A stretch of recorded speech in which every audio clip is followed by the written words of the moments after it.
In the previous episode, Lin used his newly acquired skill to sniff out the Red Moon demon, and let's be honest, it wasn't even a contest. The demon went down faster than a cheap tent in a hurricane. But just as we hit day 10, the primordial rune had finally merged.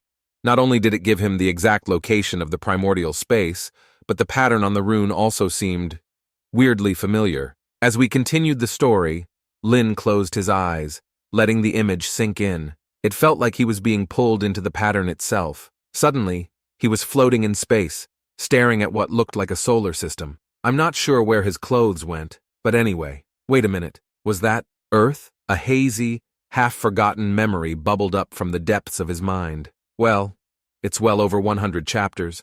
I almost forgot that our boy was isekai'd into this world. Last episode I called it the galaxy, but one wise channel member pointed out it's actually a solar system.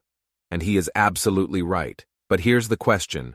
Why would this familiar solar system show up in a rune in this world? The question bounced around in his head, but he kept it to himself. To Mo Yun, it just looked like Lin was quietly staring at the rune on the back of his hand. But then she caught on, her eyes going wide with surprise, wondering if he's actually studying the primordial rune. Mo Yun had always been a bit obsessed with the rune, dreaming of one day unraveling its mysteries herself.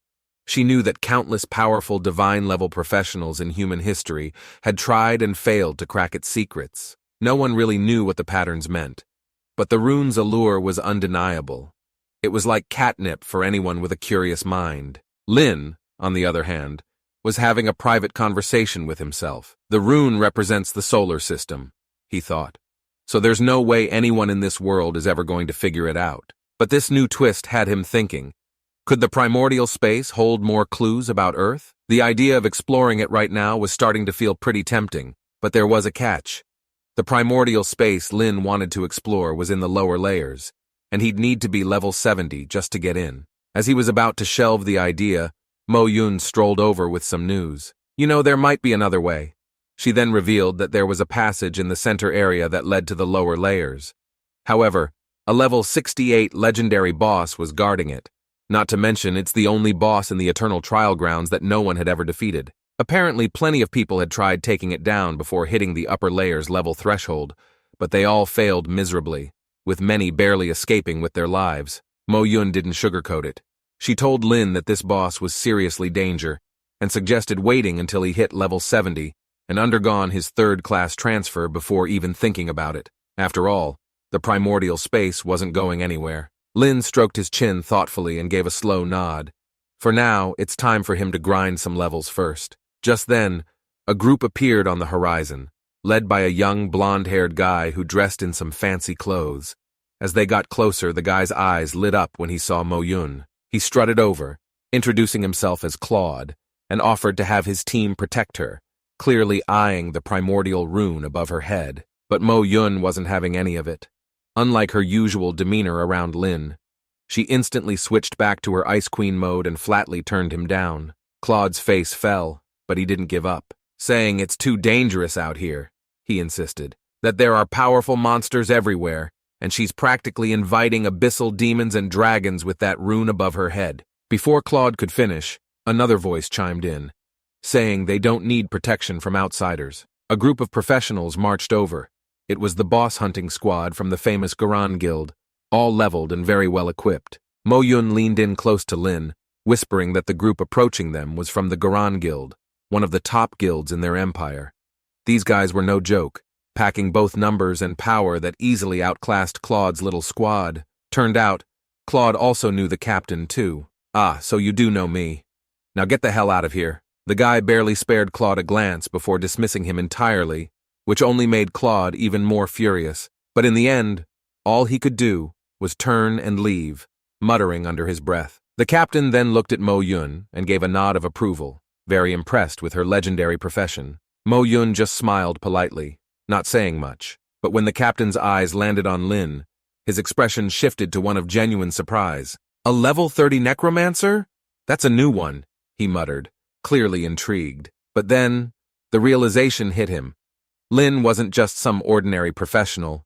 He was a colonel, and that meant serious business. Without missing a beat, the man, let's call him Captain Jiang, snapped to attention and gave Lin a respectful salute. 9-star Lieutenant Zhang Wenshan at your service, sir. Turns out Captain Jiang used to serve in the Empire Army before he retired. The two exchanged a few words, and Captain Jiang, still sizing up the situation, offered to stick around and have his team protect Lin and Mo Yun.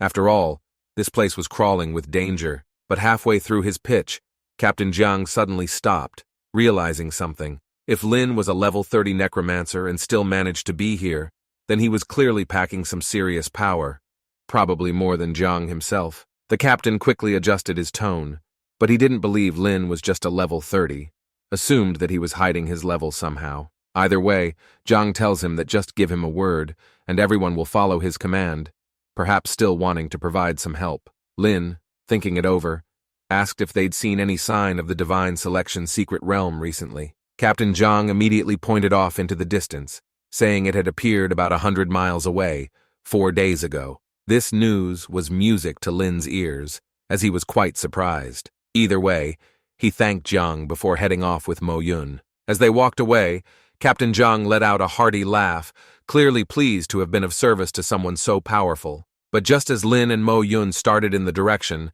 a few minutes later Captain Jiang hurried after them. The two of them turned, curious about what he had to say, but then, well, this is where the author seemed to forget to include the dialogue. After maybe 6 images of them talking, let's just assume maybe he was worried about the red glow above Mo Yun's head attracting unwanted attention. Either way, Jiang's expression quickly turned serious. Off in the distance, the sky darkened with countless black dots. A closer look revealed a massive swarm of abyssal demons, all heading their way.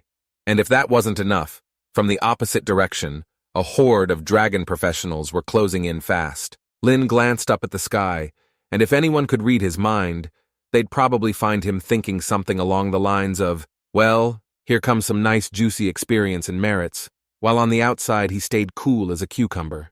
Captain Jiang was all business, barking out orders, prepare for battle. In a flash, his entire squad snapped into action, ready to fight. No fear, no panic, just pure focus. Captain Jiang quickly got on his communicator, sending out a message to nearby human professionals, while telling the rest of them to not panic, just hold the line for a bit, and reinforcements will be on the way. But then, something unexpected happened. Everyone suddenly received an invitation from Lin, not just a regular team invite, but a Legion invite. His military badge was glowing. Seems like our boy just unlocked some new feature. Captain Jiang didn't hesitate for a second, and accepted. And that's when Lin's info popped up for everyone to see, confirming what seemed impossible. Lin was really just level 30. How the heck did a level 30 make it out here? Captain Jiang wondered. But there was no time to dwell on it. The enemy was already at their doorstep. Just as he and the knights in his team moved to take the front lines, a bone-chilling wind swept through the area, the kind that makes your skin crawl. The next second, an undead general appeared right beside Lin. Is this his summoned creature? Captain Jiang thought, his mind racing. But that wasn't all. With a commanding shout from Lin, "Rise, my soldiers!" an entire legion of skeletons began to claw their way out of the ground, right beside the group. The undead general then raised its scepter high, casting legion enhancement onto the skeletons. As Captain Jiang stared at the skeletons, realization dawned on him. So this is how he's been able to survive out here. As he and the others watched in surprise, the skeleton already charged forward, launching the first wave of attacks at the distant enemies. But there was a snag. The enemies were airborne, and Lin found himself momentarily stumped. Mo Yun had an anti-flight skill, but it couldn't cover such a massive area. Lin turned to Captain Jiang. "Got any ideas on how to bring them down?" he asked, thinking that the Garan Guild's team of seasoned and high-level professionals, most of whom were level 60 or higher, might have a trick up their sleeves. That's when the team's shadow archmage stepped forward. Jiang introduced her and told him that she had a large area anti-flight skill, but it only lasted for a minute. Lin grinned. 1 minute? That's more than enough. Well, y'all all heard it. 1 minute is more than enough. So cheer up, but not everyone was just going to let this play out so smoothly. Among the demons was Alice, and this time, she wasn't about to give Lin any more chances. She pulled out something sinister and hurled it toward the ground below.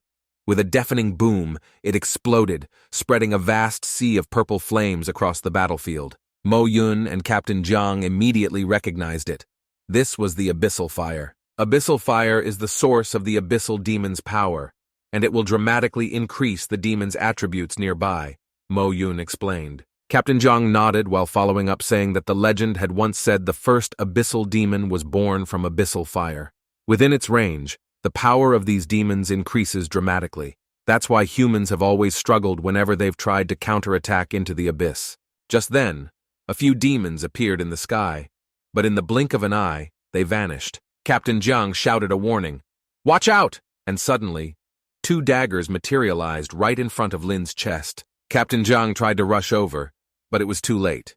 Turned out the attackers were abyssal night demons, but their sneak attack didn't go as planned. Every strike they made was blocked by Lin's skeletal armor. For Lin, the fact that they came down was just what he had hoped for. He grabbed one of the ugly demons by the neck and unleashed a close-range blast of soul flame. A few seconds of agonized screams later, the system popped up with a message informing Lin of defeating a level 50 abyssal night demon. Lin tossed the lifeless body aside and quickly cast a slowing curse, locking down the other demons trying to flee. He then followed up with a good old corpse explosion. Almost at the same moment, a deafening explosion ripped through the area, wiping out a bunch of demons before they even had a chance to scream. Alice, recognizing this terrifying skill, quickly ordered her forces to scatter. But the dragon professionals weren't fazed at all, and they didn't need to listen to her. In fact, they seemed even more determined, thinking that taking Lin down would earn them a hefty reward from their king. Well, this is even better, Lin watched with a grin. One of his skeletons picked up the abyssal night demon's corpse and hurled it into the air. Boom! Another massive explosion sent several of the dragon professionals crashing down from the sky. Alice watched this, biting her lip in frustration, but then a sly smile crept across her face. Licking her lips, she thought, maybe these useless dragons can still be of some use. With the corpses piling up and everything set, Lin nodded to the Shadow Archmage. "Now," he said. She raised her staff, and with a burst of golden light, unleashed her area-wide anti-flight spell.